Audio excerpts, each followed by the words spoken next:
വളരെ ചെറിയൊരു യൂണിറ്റാണ്. പക്ഷെ എനിക്കിപ്പോൾ തോന്നുന്നു പെരിന്തൽമണ്ണ ഏറ്റവും അധികം വിട്ടുകൊടുത്ത ഒരു യൂണിറ്റാണ്. നമുക്കറിയാം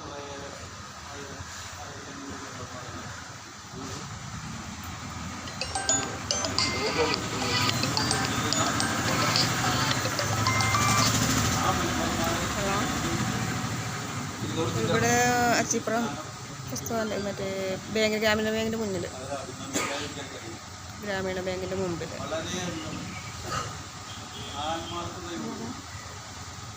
അതിലുപരി സഹജീവികളോടുള്ള ഒരു കരുണ കർമ്മരംഭം പിന്നെ എല്ലാം പറഞ്ഞു കഴിഞ്ഞു. അതാണ് നമ്മളിവിടെ നല്ല നമ്മൾ ഈ ചെയ്യുന്ന പ്രവൃത്തി അത് എന്തുകൊണ്ടും നമ്മുടെ എല്ലാ ആളുകൾക്കും അതിൻ്റെ അനുഗ്രഹം ചെയ്യുന്ന ഇതറിയാം. വ്യാപാരികളുടെ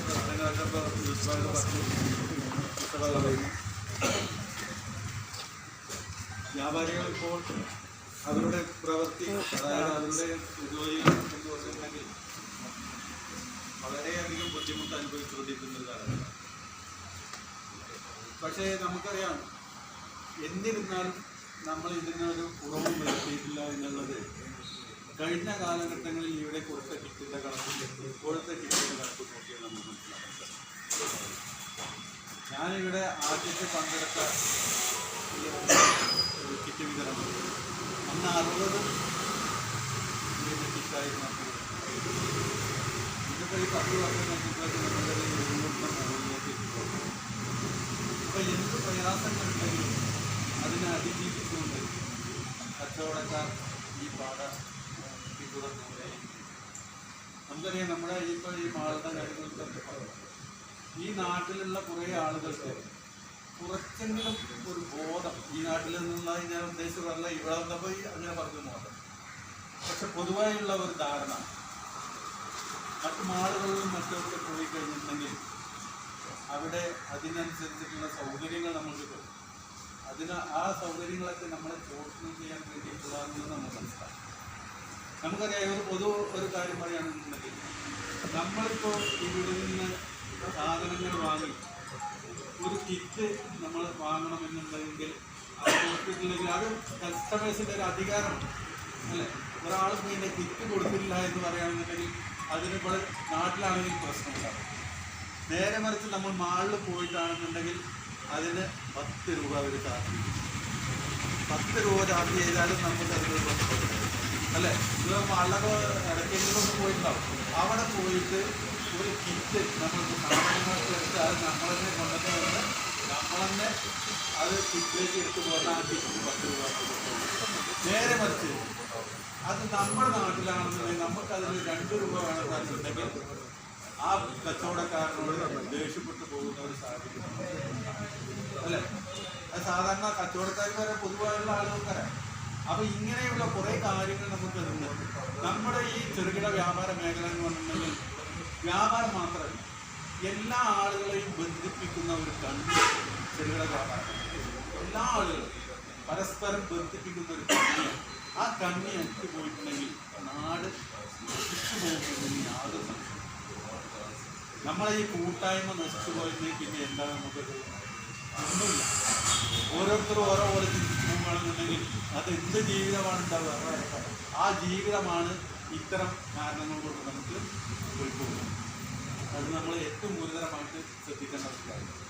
നമ്മുടെ ഒരു കൂട്ടായ്മ, ആ കൂട്ടായ്മ ചെറുകിട വ്യാപാര മേഖല നശിച്ചു പോയാൽ നമുക്ക് അത് നാശത്തിലേക്കായി കിട്ടുന്നത് നമ്മൾ ആദ്യം മനസ്സിലാക്കണം. അതുകൊണ്ട് തന്നെ എല്ലാ ആളുകളും നിങ്ങളൊപ്പമുള്ള നിങ്ങളുടെ ബന്ധുക്കൾ, സുഹൃത്തുക്കൾ ഒക്കെ വരികയാണെന്നുണ്ടെങ്കിൽ ഈ ചെറുകിട വ്യാപാര മേഖലയെ നിലനിർത്തേണ്ട ആവശ്യം അത് നിങ്ങൾ പറഞ്ഞ് മനസ്സിലാക്കി കൊടുക്കണമെന്ന് മാത്രം ഈ അവസരത്തിൽ പറഞ്ഞുകൊണ്ട് ഞാൻ എൻ്റെ വാക്കുകൾ ഉപസംഹരിക്കുന്നു. ഈ പരിപാടി ചെയ്ത് അഷ്റഫ് പുത്തൂരിൻ്റെ നേതൃത്വത്തിൽ ഒറ്റയാൻ പട്ടാളാണ് എന്ന് ഇപ്പോൾ ഞാൻ വിചാരിക്കുന്നില്ല. അപ്പോൾ എല്ലാവരും ഉണ്ട്, എല്ലാ ആളുകളും കുറേ ആളുകളൊക്കെ വന്നിട്ടുണ്ട്. അതുകൊണ്ട് തന്നെ ഇത്തരം പ്രവൃത്തികൾ ഇനിയും നടത്താൻ നമുക്ക് സർവേശ്വരൻ ശക്തി ഉണ്ടാകട്ടെ എന്ന് അനുഗ്രഹിക്കട്ടെ എന്ന് ഇപ്പോൾ നമ്മൾ സംസാരിക്കുന്നത് നമ്മുടെ യൂണിറ്റിലെ ഒരുപാട് കാര്യങ്ങൾ ചെയ്യുന്ന നമ്മുടെ ഏറ്റവും പ്രത്യേകമായി നമുക്ക് യൂണിറ്റിൻ്റെ കച്ചവടക്കാർക്ക് വേണ്ടത് പിന്നെ ഗ്രാമപഞ്ചായത്ത് ലൈസൻസാണ്. ആ ലൈസൻസുമായി ബന്ധപ്പെട്ട് നമ്മൾ എല്ലാ വർഷവും പിന്നെ കൃത്യമായി തന്നെ മാർച്ചിൽ ആ ലൈസൻസ് പുതുക്കേണ്ട സമയത്ത് നമ്മളോട് ഇങ്ങോട്ട് ആവശ്യപ്പെടുന്ന നമ്മുടെ യൂണിറ്റിൻ്റെ ജനപ്രതിനിധി കൂടിയായ പ്രിയപ്പെട്ട ഗ്രാമപഞ്ചായത്തിൻ്റെ വൈസ് പ്രസിഡന്റ് മുതൽപ്പിലാക്കൽ വർഷങ്ങളായി നമ്മൾ കൃത്യമായി നമുക്ക് ആ മാർച്ച് മാസം നമുക്ക് പുതുക്കേണ്ട ലൈസൻസുകൾ മുഴുവനും ആ ലൈസൻസ് കൃത്യമായി നമ്മൾ മൊത്തമായി എല്ലാവരെയും കയ്യിൽ നിന്നും പിന്നെ ഇവിടെ ജനറൽ സെക്രട്ടറി കടയിൽ വന്ന് ഏൽപ്പിച്ച് അത് ഒന്നായിട്ട് നമ്മുടെ വൈസ് പ്രസിഡന്റ് മൊയ്തുവിൻ്റെ കയ്യിൽ ഏൽപ്പിക്കാറാണുള്ളത്. അദ്ദേഹമാണ് നമുക്ക് ലൈസൻസ് പുതുക്കി നൽകുന്നതും അതുപോലെ തന്നെ ലൈസൻസ് പുതിയതായി എടുത്തു നൽകുന്നതും. നമുക്ക് ഒരുപാട് പഞ്ചായത്തിൽ പോയി നിരന്തരം 3-4 പ്രാവശ്യം പോയി നമ്മുടെ കച്ചവടക്കാരെയൊക്കെ ബുദ്ധിമുട്ടിച്ച് നമുക്ക് ഒരുപാട് സമയം അവിടെ ലാഭസാക്കുന്ന ഒരവസ്ഥയുണ്ട്. എന്നാലും അതിൽ നിന്നൊക്കെ നമുക്ക് പഞ്ചായത്തിലേക്ക് തന്നെ പോകാതെ ലൈസൻസ് പുതുക്കുകയും അതുപോലെ തന്നെ പുതിയതെടുക്കാനൊക്കെ നമുക്ക് നമ്മളോട് സഹകരിക്കുന്ന കൃത്യമായി ഒരു ജനപ്രതിനിധി എങ്ങനെയായിരിക്കണമെന്ന് നമുക്ക് കാണിച്ചു തരുന്ന രാഷ്ട്രീയത്തിനപ്പുറം നമുക്ക് സൗഹൃദം പങ്കുവെക്കുന്ന പ്രിയങ്കരനായ നമ്മുടെ ഈ പരിപാടിയിൽ എത്തിച്ചേർന്ന ഗ്രാമപഞ്ചായത്തിൻ്റെ വൈസ് പ്രസിഡന്റ് മുതൽപ്പിലാക്കൽ നമ്മുടെ പരിപാടിക്ക് ആശംസകൾ നേരും. അദ്ദേഹത്തെ ആദരപൂർവ്വം ക്ഷണിക്കുന്നു.